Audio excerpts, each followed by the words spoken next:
Let's turn that one off, huh? Ashish, you're tall enough. Turn that one off for me.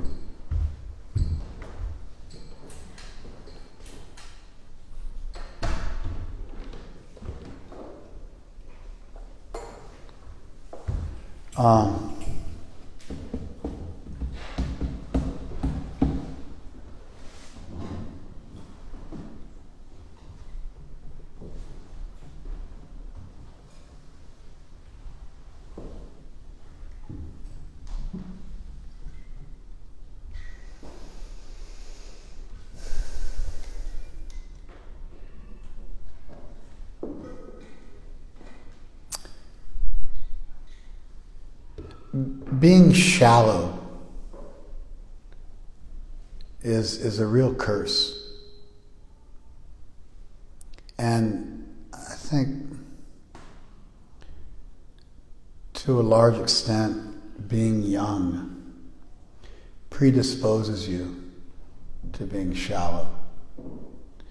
In other words, youth itself is so intoxicating that it makes it really difficult to hold on to depth and integrity. You guys know what I mean?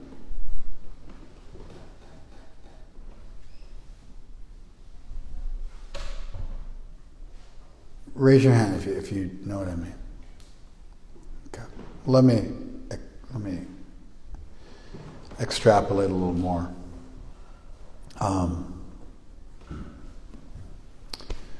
Old people in studies.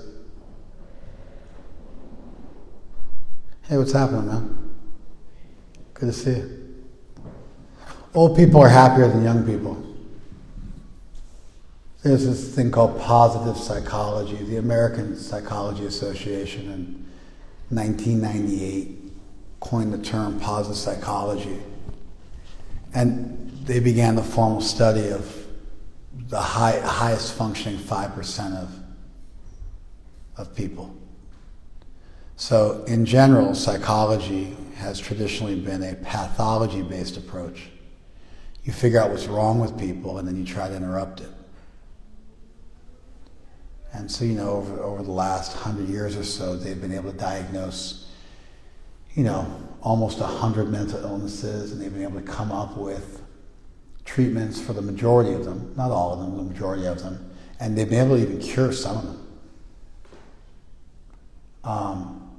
It used to be ridiculous. They used to pull out all your teeth if you had a mental disability. That was a technology. That was a treatment protocol. There's some idea that somehow or other your teeth, your cavities, the pressure, they pull out all your teeth. And then up until the 50s, they did lobotomies. That was really common. And it wasn't like some elegant surgical procedure. Take a little ice pick, and then all of a sudden you're super calm for the rest of your life. That was a common procedure up until the 50s. There was one guy who was really famous for it. I can't remember what his name was, but he did thousands of lobotomies all over the U.S. And it used to also be, if you went to an insane asylum, that was kind of it. You were sort of done for. They didn't really let you out. They mainly just put you in there for life. We take the cognitive behavioral approach, the humanist approach, for granted now. All therapists use it or some modified version of it. But it used to be that behaviorism was all the rage. Just in the 50s. People didn't even worry about how you felt or what you thought. They just worked on behavioral modifications, as opposed to a cognitive reframing of the way you think about the world, as well as in addressing behaviors that are not in line with your value system, that are detrimental to you.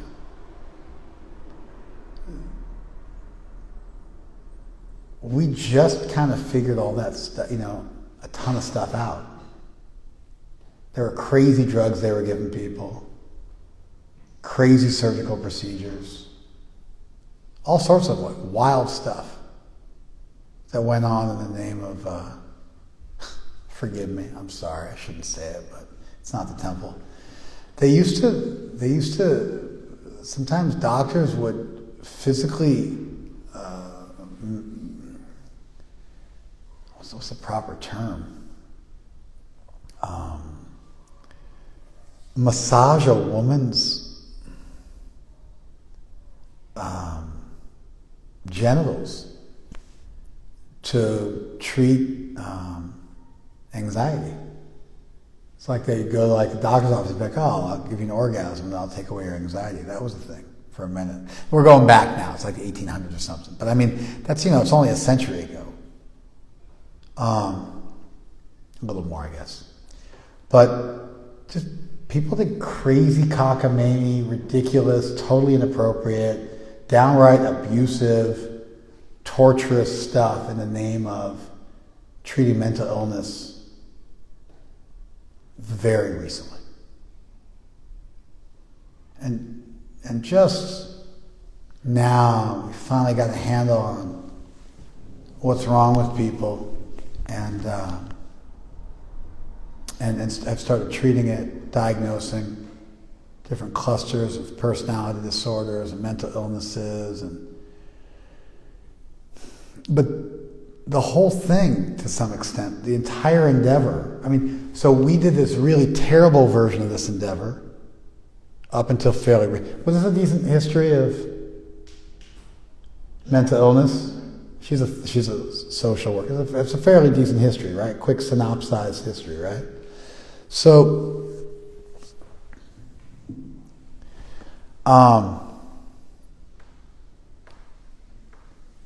we did this bad version of diagnosing what's wrong with people and treating it that was really hunt and peck and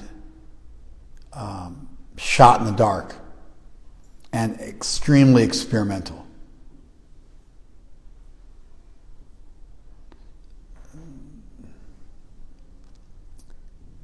And then we've gotten better at that. But positive psychology was this really radical idea that the entire pursuit of trying to diagnose what's wrong with people was fundamentally flawed. The pathology-based approach itself was fundamentally flawed. You could imagine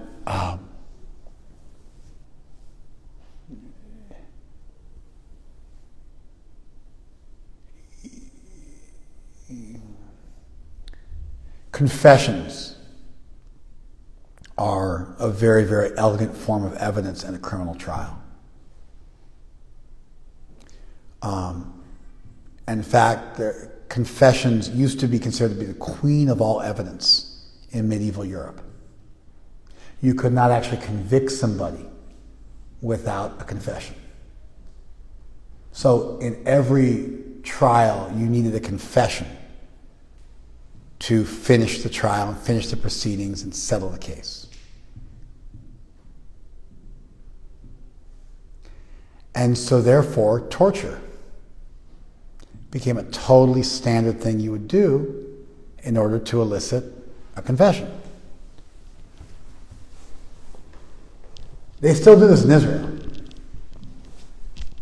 They still consider confessions to be absolutely essential in a criminal trial. Not absolutely essential, but it place a real high premium, more so than in the US, in an evidentiary sense. And so they still use enhanced interrogation techniques standardly in Israel, and their false confessions are through the roof. 25% of overturned convictions in the US are due to false confessions. There's different things you do. There's the predispositional error, where you misclassifying error, where you decide the person's guilty and then you use confirmation bias. Then there's just straight coercion, where you threaten the person and scare them. And then there's contamination, where you start to script them and tell them what to say. And they did experiments where they try to convince somebody that they touched a key on a keyboard that ruined the computer. And they got like 65% of the people to admit that they broke the computer when they didn't, through coercive interrogation techniques. And then when they sped it up and they got really heavy with the people and didn't give them a lot of time to think, and they had like eyewitnesses like against them and like they got really aggressive, they got 100% of the people to admit that they'd done it.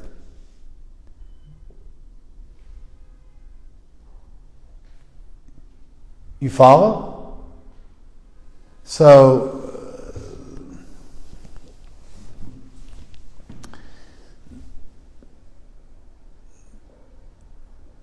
the whole idea, like you say, well, we've gotten really good at torture. We've gotten really good at torture.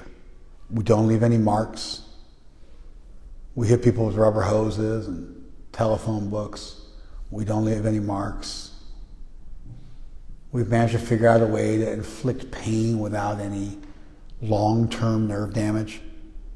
We've gotten really good at torturing people in a way that doesn't result in PTSD. Maybe we do a mini lobotomy on them so they don't even remember it. We drug them and then torture them and get the confession, but then they don't remember it when they wake up, and so we found that reduces their instances of PTSD. You could talk to somebody, like a pundit of torture, who had really gotten good at torturing people to elicit confessions. You following this?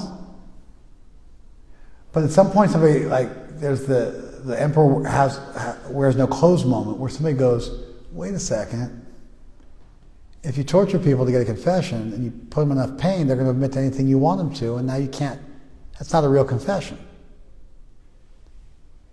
At some point somebody says that, and the entire field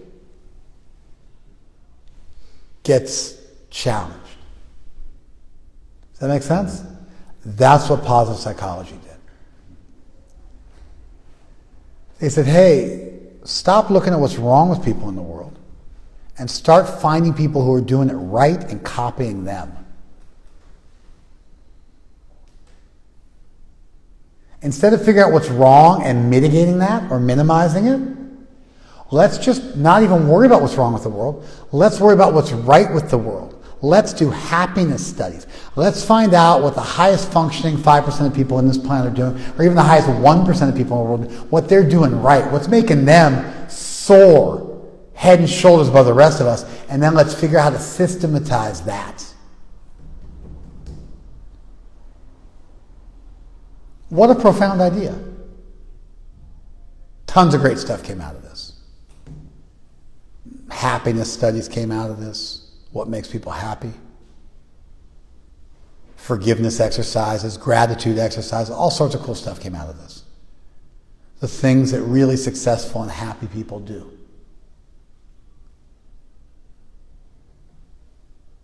The main people funding this is big business. Because when you're happy, you don't leave your job and you're more productive and you take less sick days. Even insurance companies got in on the action because insurance companies have to pay when you get sick. And so if they can help you not get sick, they make a killing.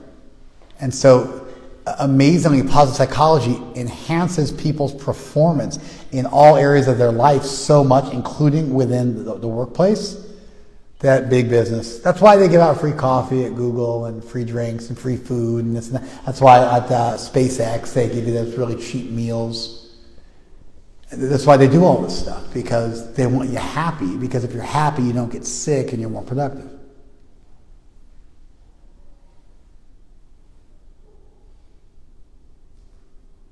Anyway, so happiness studies have been this rigorous attempt to figure out what makes people happy in the world, and old people are happier than young people.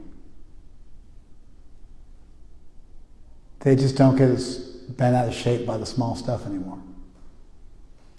There's this, the curmudgeon, the cantankerous, angry, old person, ne'er-do-well. We have an incarnation of that in our lives. But that caricature isn't your average old person. Your average old person realizes I don't have much time left, and so I got to stop sweating the small stuff.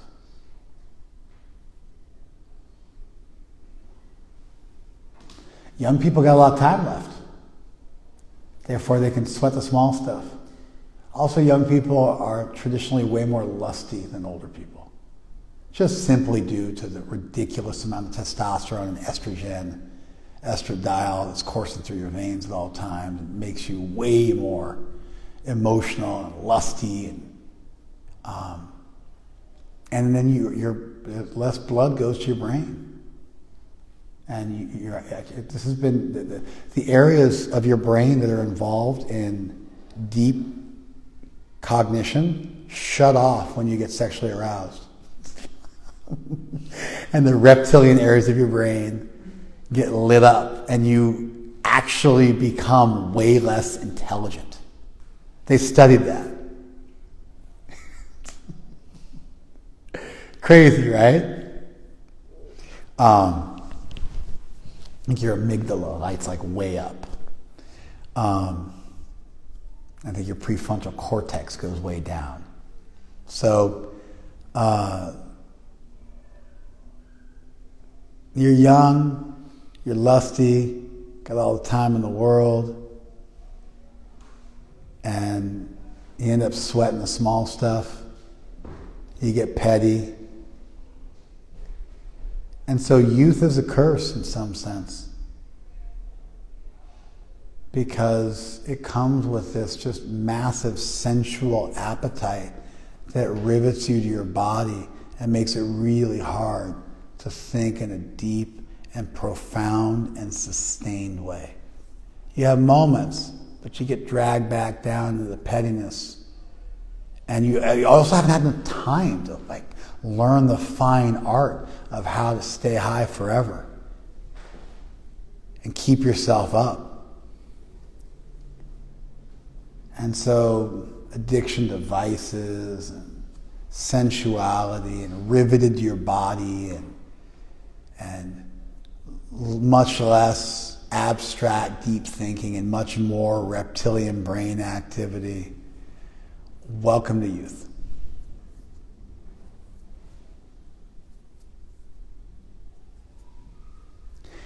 Now, I became a priest. I became a monk at the age of 17.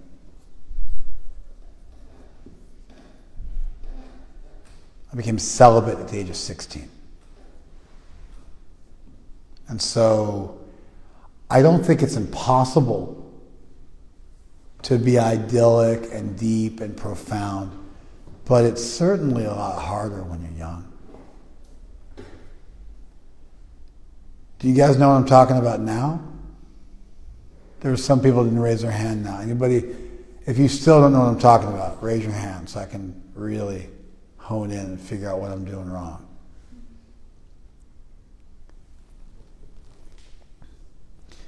Shallowness sucks. Because it makes people selfish and narcissistic and exploitative. People aren't vulnerable. They don't go to a deep place. You don't make a real intimate connection. People oftentimes confuse sex and romance for intimacy.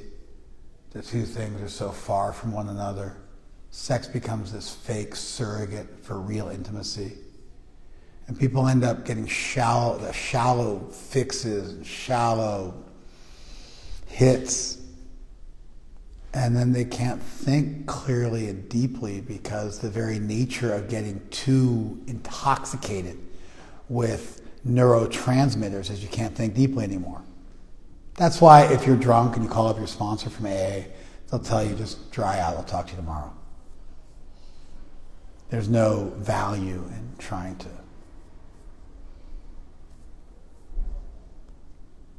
negotiate with a drunkard.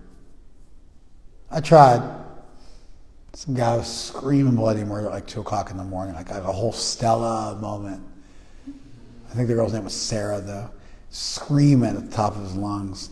And I finally told him to shut up out my window. And that was it. He just started spewing vitriol at me. But by that point, I was super fried. He woke my kids up. So I ran out the house. And we got into a confrontation. And he was just, there was nothing I could do. I just had to put him down, you know? There was nothing I could do. Like, there was no way to talk it out. He was just like a crazed animal because of his intoxication. Not put him down like you put a dog down or something like that. I didn't murder him, but physically put him on the ground. Put the man down.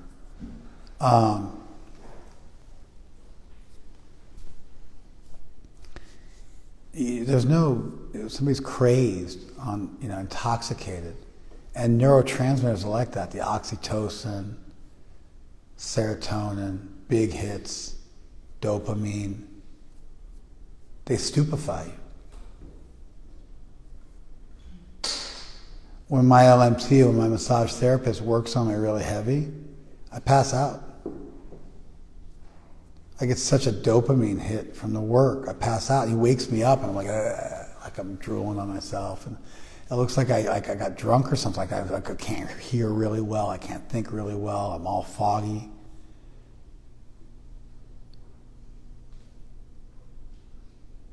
So if you spend your life getting those hits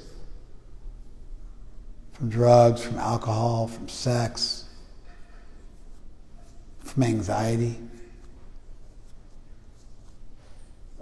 from testosterone, from estrogen, and you're getting those massive hits, you've been crippled. It's like trying to swim with a weight tied to your ankle.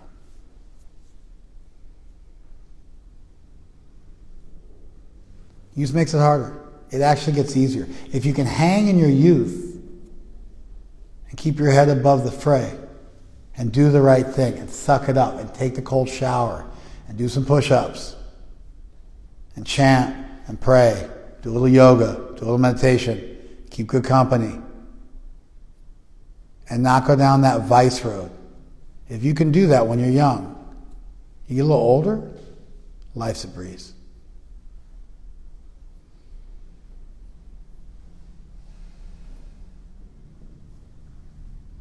Older you get, the more you value loyalty, honesty, depth, integrity, because you can trust people who have integrity and depth.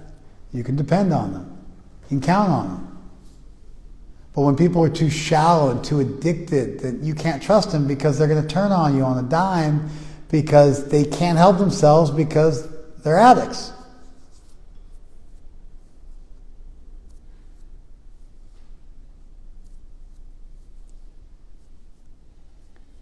You following this? Like when you're young, you want to find somebody who's sexy and like you want to get all sexed up with them. You want to get all like strung out on romance with them. But then everybody gets stupid. And everybody starts making terrible decisions.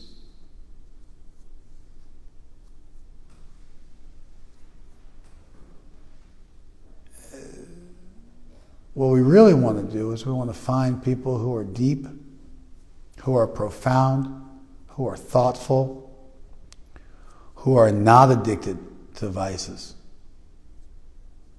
who can step apart. That's how, when you have a jury, that's what you want. You want in the voir dire process, if you find out that the jury or the judge suffers from bias, then they get removed and forcibly recused.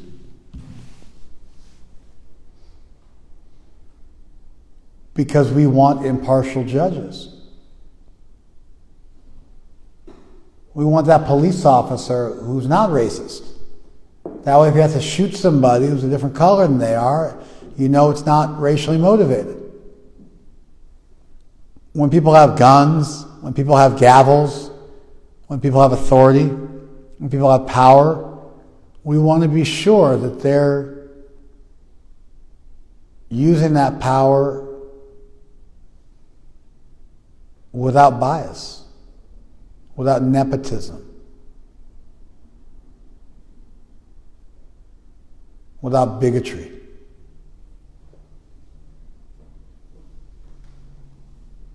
And so, and if they don't have that neutrality, then we can't trust such people because it's going to skew whatever decisions they make because of their bias, whatever it might be. You can extend that to all of your relationships. If you're in a relationship, platonic or romantic, makes no difference, with somebody who's addicted, then that addiction makes them biased and they're incapable of making fair decisions and treating you fairly and having integrity because they've got the real romance of their life, which is what they're addicted to. You follow this? Whether that be the oxytocin hit of a new relationship, or the straight dopamine of drugs, whatever it might be.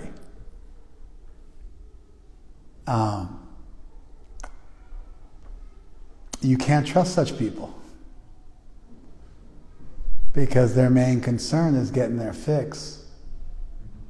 And that makes them incapable of being fair and having integrity and being ride or die and being somebody you can ultimately count on.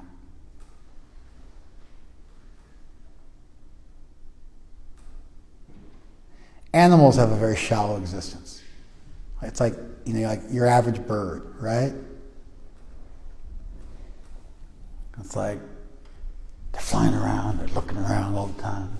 They're all spun out. They look like they got Tourette's or something, isn't it? Like your average bird, right? It's like it looks like it's got Tourette's, isn't it? It's freaked out permanently. It's totally freaked out, looking for predators all day long. You ever notice that about a bird? They're like all day long. They're like if they don't do that for a second, and some cat comes and grabs them, they're all spun out. You can't even get close to them. You just walk in their direction, like out, right? They're like pecking on the ground, picking something up, like moving around, freaking out. It's like they're like a meth head or something like that. Then they go find another bird, have sex for like 4 seconds, like they're looking around again, freaking out. It's like this incredibly excited experience of life, isn't it? They're like way faster than we are. And they're able to do everything really fast. And it's like super fast and furious at every moment. And they're like totally like eat something, sex, run, like eat again, like more sex, like run again. Like they're like freaking out the whole day. Isn't it?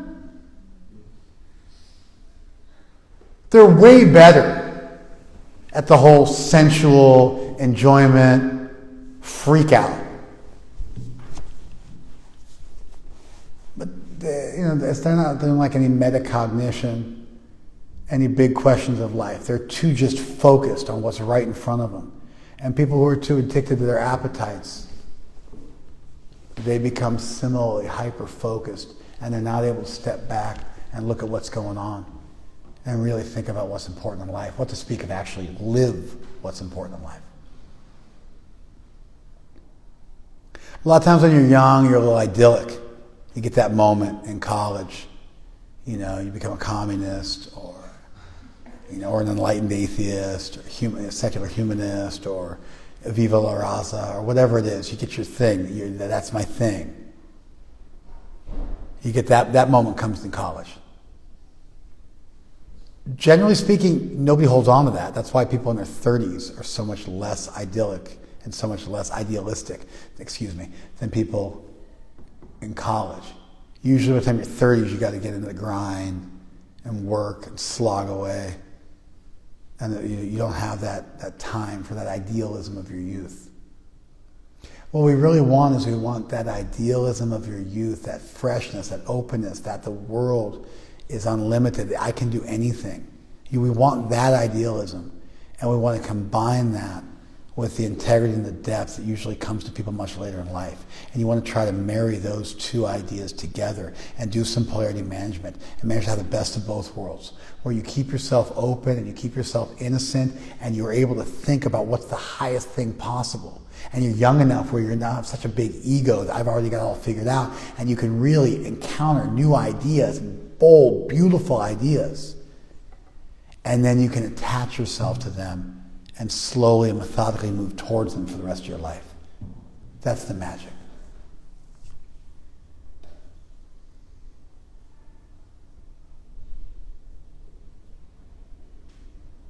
Youth isn't your friend.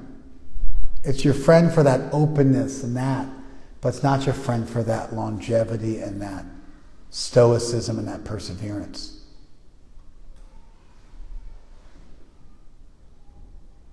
And so you got to fight for that on the daily, to not be shallow, to think deeply, to be present, to look for real intimacy instead of fake intimacy,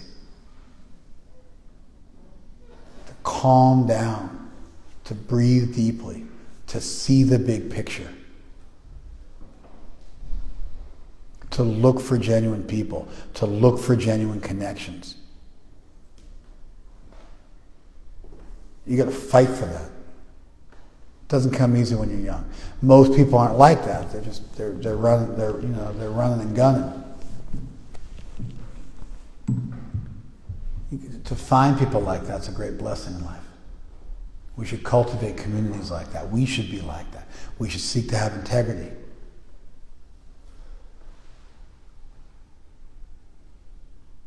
You might have doors, closed doors, whatever. There's nothing wrong with a closed door. That's why God made doors. Well, God didn't really make doors, but anyway. There's nothing wrong with having a closed door. There is something wrong with doing something behind a closed door you'd be ashamed of doing in public.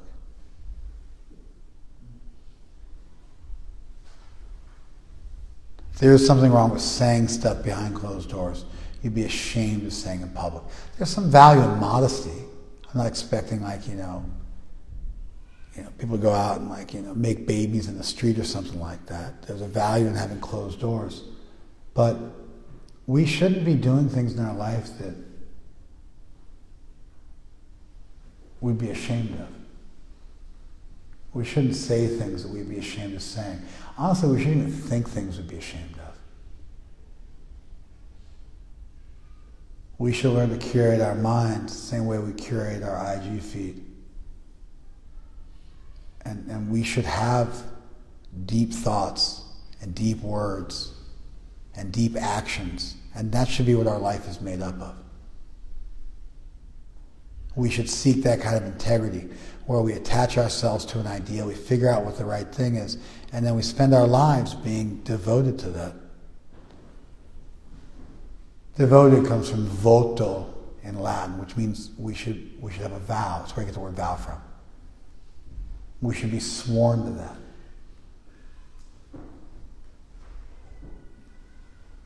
So, youth it's rough. It makes it harder, but it doesn't make it impossible. And so the magic formula is you take the openness and the innocence and got all the time in the world ness of youth.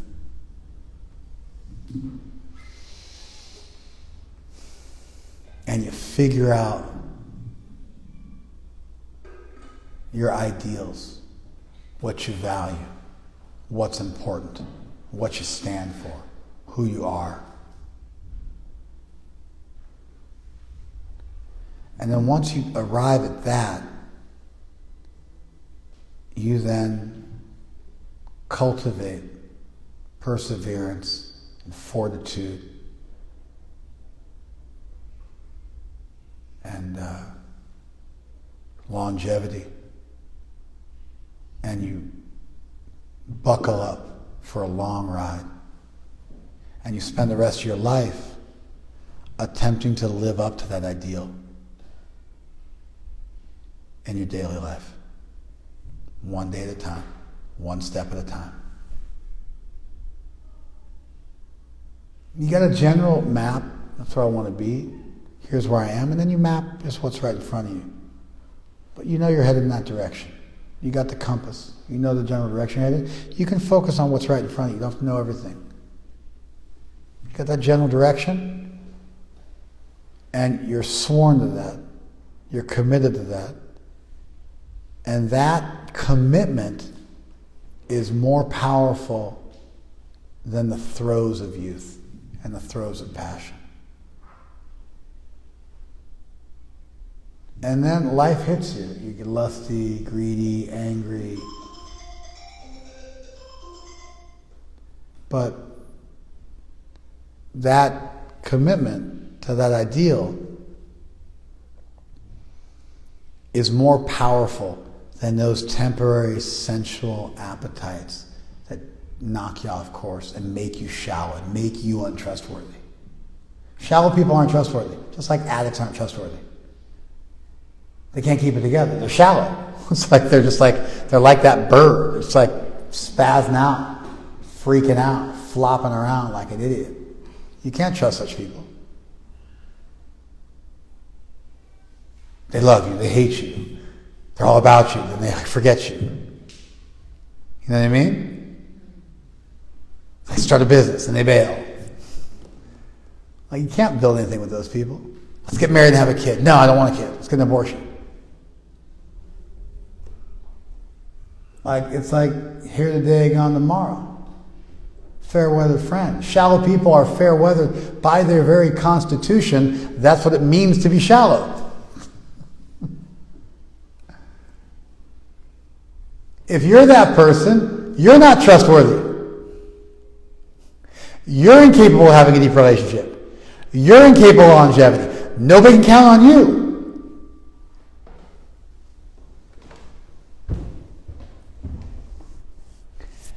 And then you get in there with other people who are like that, and it just becomes exponentially worse, where you got one person you can't count on with somebody else you can't count on, and everybody's scamming each other, and it's like a one-night stand in a bar. It's like some kind of horrible bar crawl. People trying to mutually exploit each other. Whispering sweet nothings to each other. Talking about the amazing connection they have through beer goggles.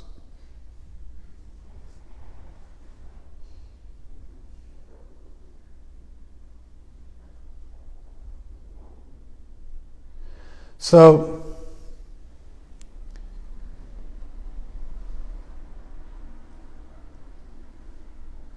we got to figure out what's valuable,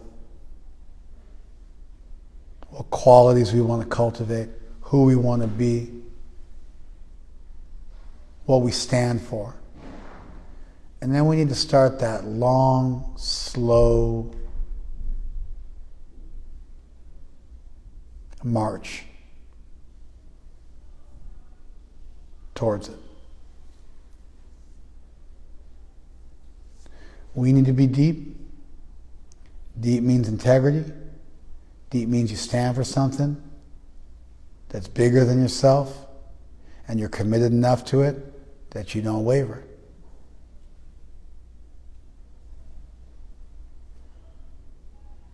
You meet other people with those same values, even with other values, and deep recognizes deep. And you can actually count on that person. Even if you don't agree with them, you can count on them. Even they're like opposing you, at least you can count on them.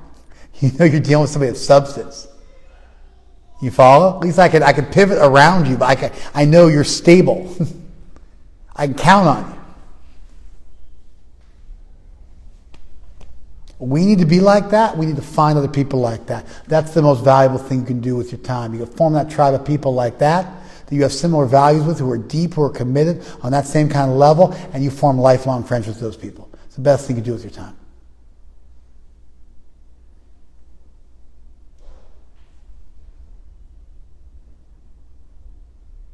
You bring the deep, somebody else brings the shallow, it doesn't work out. Works out for you, it doesn't work out for them.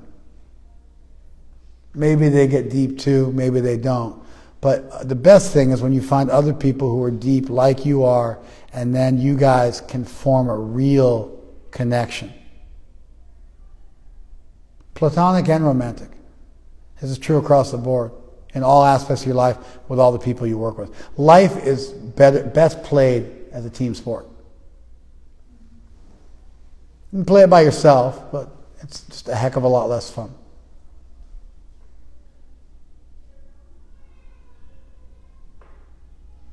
There's another thing, you grow older, you start to value your relationships more. You value people, not things.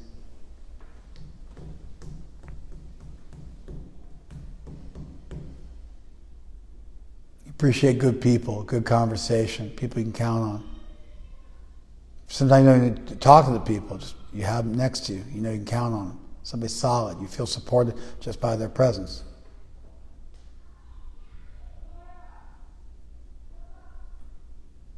If you're shallow, if you're an addict, you're lusty, you're greedy, you're angry, you're spastic, too much anxiety, too much this, too much that, you're all over the place, you're unregulated. You can't have deep relationships. You're an addict. You're in a relationship with whatever you're addicted to. Every relationship you're in is going to be shallow because you're shallow. You bring it wherever you go.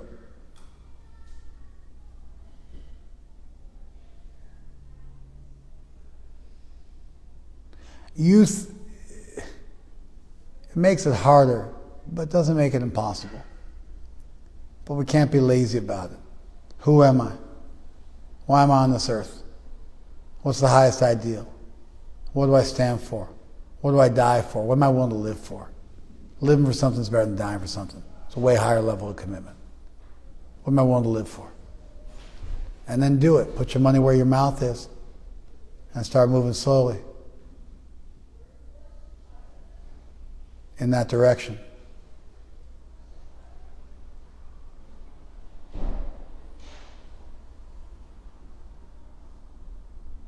Depth is cool.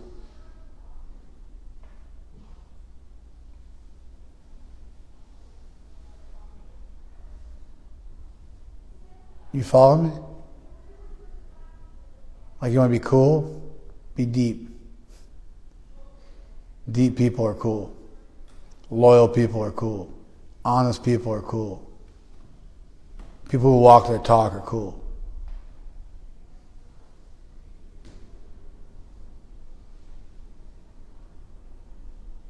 People who don't say stuff about you that they wouldn't say to you are cool. People who know what they stand for are cool.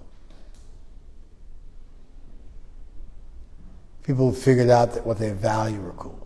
People who know why they're put on God's green earth are cool. People who know what their dharma is and are attached to it are cool. Those kind of people you can anchor yourself to. Move mountains with. Survive the maelstrom of life with. Thrive in any condition with. We got to find those people. We got to be those people. Find those people.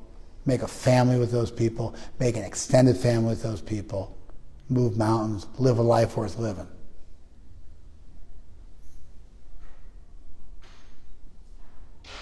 Hard to do when you're young, but not impossible.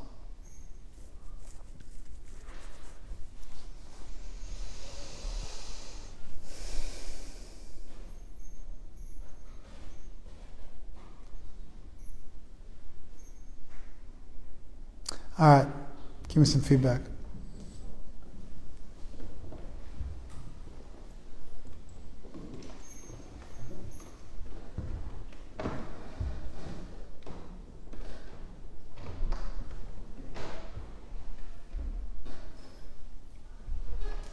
I was talking to someone who was hating on California, and it made me reflect on the reasons that I live here. And the main reason was just like because of you guys, and I guess my also my family. California is so cool. We've got epic weather. We got the desert and the mountains and the beach, all within a stone's throw of one another. Come on. It's like, California's fantastic. Your friend's an idiot. That said, I love California. Born and raised, I love California. I've been all over the world. I love California. Also, there's like a whole thing. It's actually there on my logo for Ahimsa. It's the cityscape with the palm trees. It's like New York with palm trees. It's not Miami. Miami's not like that. You see that, just a black and white outline. It's like SoCal, Califas. It's and it's not even San Diego, it's LA. Do you guys know what I'm talking about? That it's iconic. It's like urban jungle with palm trees. It's iconic. It's Southern California. Nothing else like it. You see that? It's like, oh, that's Southern California. That said, I would rather live in Wisconsin with my tribe and the Didis, they'd have to move too, than live in Southern California that I love with a bunch of knuckleheads. For sure. You should have people that are that important in your life where it's not, I live here because the weather's good, or I live here for work. You should have a strong enough tribe where I'm living here for these people. This is my clan. We're social mammals. We're made to do this. And it's great for self-realization. It's great for exalting oneself and growing and thriving. It's what that 5% of people who are doing things right have figured out. It's what makes you happy. You know what makes people happy? Now you guys are going to go, oh crap, Tukram was actually smart after all. He wasn't just rambling. You know what makes people happy?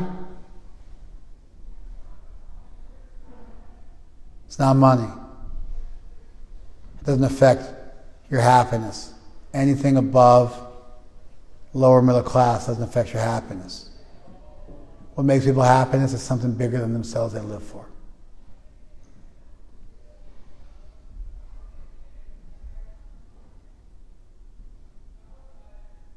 Most important ingredient in happiness. When they offer people more money, that doesn't get people to leave their work.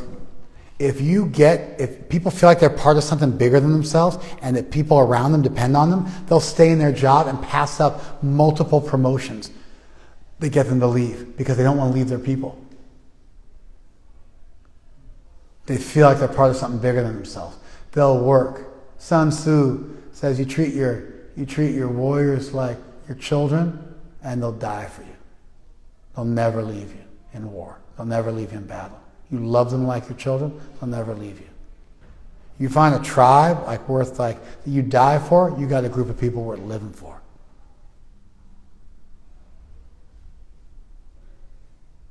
That's magic.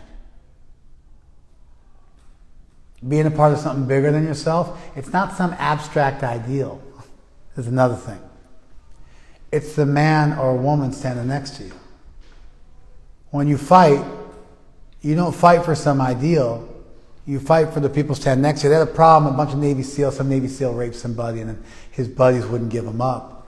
And one of them was on the stand. He goes, look, you trained me for years to give my life to protect this man, to put myself in harm's way to protect him, to not even leave his dead body on the battlefield, to be willing to give up my life to pick him up and carry him out of battle, and now you expect me to give him up on at a court of law. It doesn't work like that.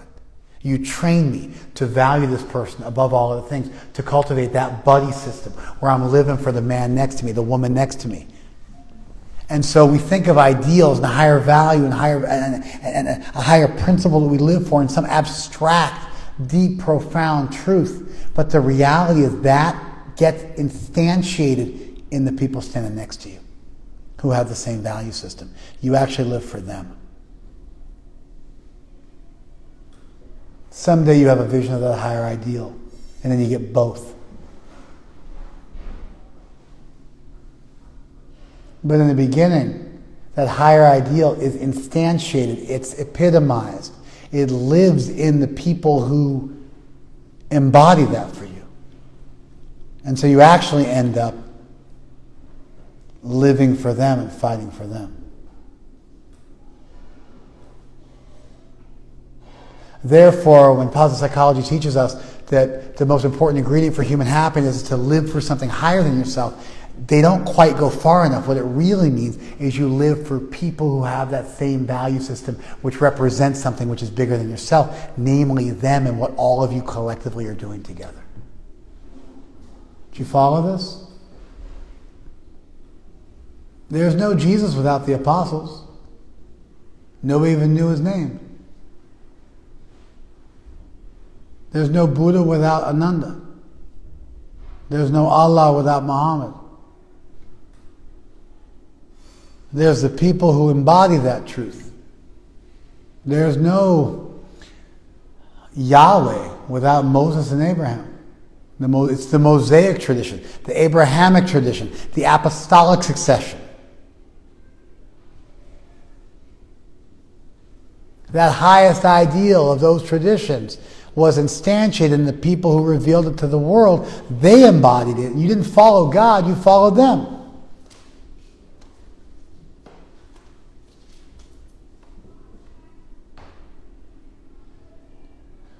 We talk about ideals, but what we really mean is we become attached to the people who embody those ideals. And then we pursue those ideals in our association with those people. Do you guys follow that?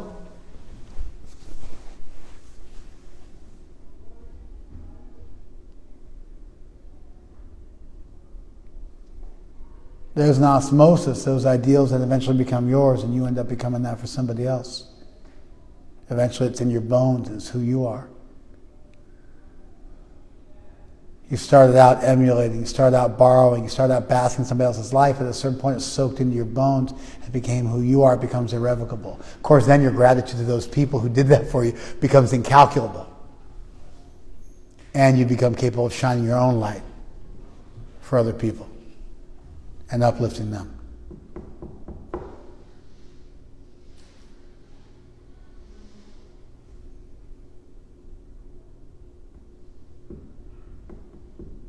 Youth is tough. You get lusty. You get stupid. Can't think straight. Your heart's throbbing too much. Stop thinking intelligently. Start thinking like a reptile.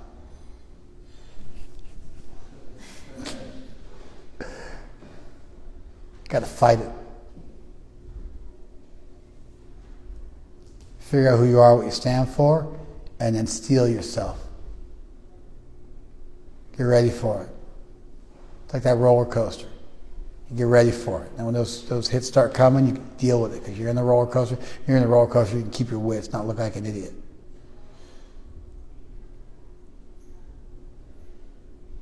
That's what makes people happy. That's a life worth living. But you got to fight for that. And ultimately, that higher ideal is a group of people.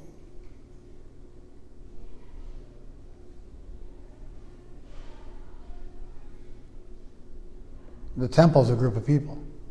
The movement's a group of people. Without them, it's just a building.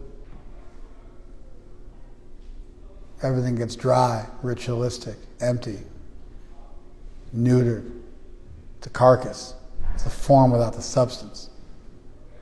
In contrast, there's this Rick Warren. He's got that mega church, Saddleback. He was, just in my backyard in Laguna Hills. Now he's in whatever, Mission Viejo or Laguna Hills. I don't know where he is. I guess it's in Saddleback. I think the whole place is actually called Saddleback. It's a mega church guy. Totally not my cup of tea, but whatever. He did outdoor Sunday sermons. So he had thousands of people coming to his services for years. They were begging him to get a building. He just refused. Finally, they got Saddleback. They got tens of millions of dollars. Just like one of the biggest churches in the world. But his whole thing was, it doesn't matter. We don't need a building. We can do it right here under a tent. The temple is that group of people with integrity, striving towards divinity.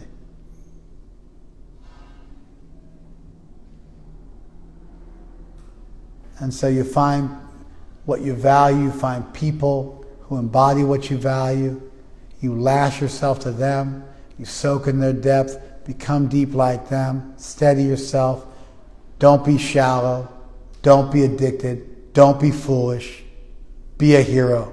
Take the hero's journey.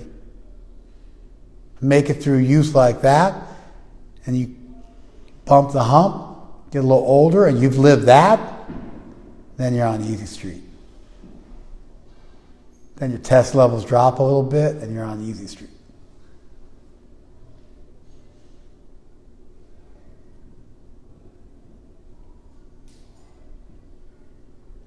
More?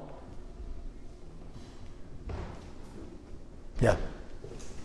I just, like, you talking about the bird and frittering around and not, like, focusing on anything, interacting with different things. Hey, go grab Recta for me. I feel like I spent a lot of my life doing that, and at the same time, like, seeking people that I could count on, seeking people that really cared, and seeking ideals that I could hold high. And so the big magic is, if you want to find deep, you be deep. You want to find real, you be real. You want deep people in your life, profound people in your life, real love, love for the ages, and endless love, people you can count on, a tribe, ride or die people. You become that too. You decide, I want to be like that too. If we're shallow and we're like this, then we're not going to be able to get that, because we're not qualified to be with those people. We're bringing the shallowness to the equation. They're bringing the depth, you know? And so, like, while we're looking for that, we also try to cultivate that depth in our own life. So when we meet the right people, when we find the right tradition, when we find the right tribe, then we've got the entrance card. We've got the permission slip. We've got the ticket. We've got the price for admission. And so it's not that you can't work on yourself in the meantime, but you gotta it's gotta be conscientious. I'm saving up for that. If you're going out to the bar every night looking for a different girl, then how are you going to be ready for Mrs. Right when she comes along, to make it simple?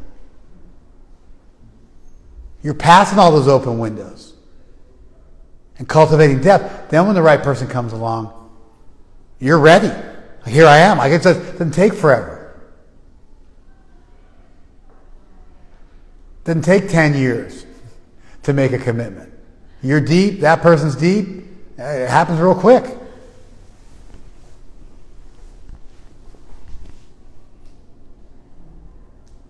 One more. Thank you. One more.